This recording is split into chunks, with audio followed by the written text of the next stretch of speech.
You can do it. For your efforts to help us mark my father's passing, I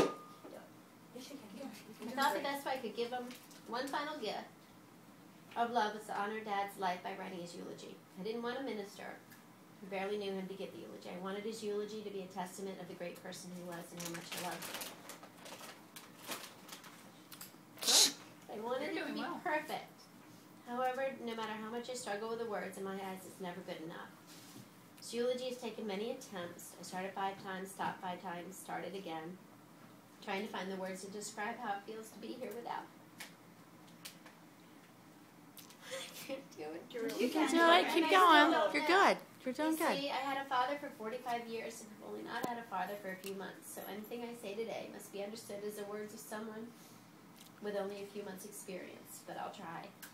Indeed, this trying, the effort to accomplish seemingly impossible, is a gift I received from my father. My eyes are blurry right now. You're good. You're good. Bye. Are you sure you're allowed to go? Okay, I love you. Middle of a speech, his mom's crying. What do you say when you've lost the most influential and loved person in your life? I'd like to write a great tribute to my dad, but as I sit here and struggle to find the words to capture his essence or describe a lifetime of memories and love, I can't read this. Therefore, these words offer only a glimpse of how great and special he was to all that loved him. Captain John W. Mackin, Jr. was born February 3rd, 1937, to Bill and Joyce Mackin in Sherrill, New York. Graduated from Vernon Sherrill High School, was a well-known athlete in his high school. So well-known that when I attended the same high school for a short time in 1979, teachers and administrators asked if I was Johnny Mackin's daughter and continued to tell me stories about his years at quarterback and about his famous two-handed shot. Dad later attended the University of Notre Dame, a place he loved so much.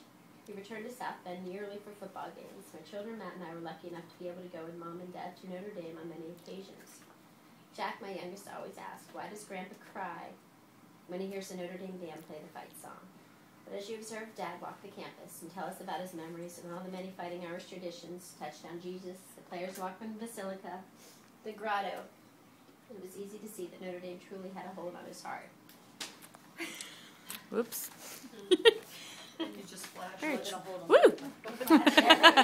Got a boob shot. Got a boob shot. I got nuts in one hand too, and there I'm like, You're holding nuts. Ranked this year, and I know Dad will be watching.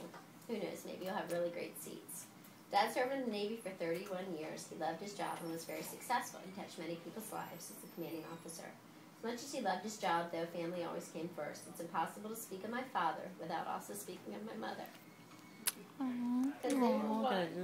Gotta zoom in on her. Together they showed me what true love is like. Taught me what a marriage should be. Dad always says it's not who you were before you get married. It's who you both become together that matters. My father was a hard man to dislike.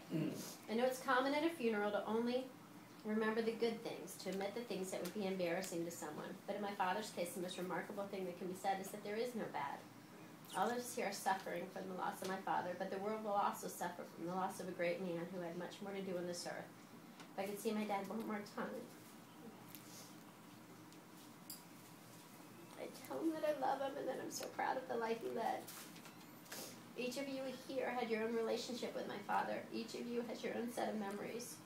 I don't presume to know the man that you know, but I hope that in this eulogy I offer, you recognize some part of the man we all knew, the man that's no longer here, and the man who will always be with us in our hearts. Dad loved us all more than he loved itself, and when it became too hard for him to live, the pain that was greatest for him was never his own, but rather the pain he saw in us.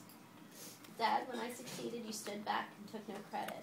When I failed, you were by my side. What more could a daughter ask? We love you, and we miss you. Oh, yeah!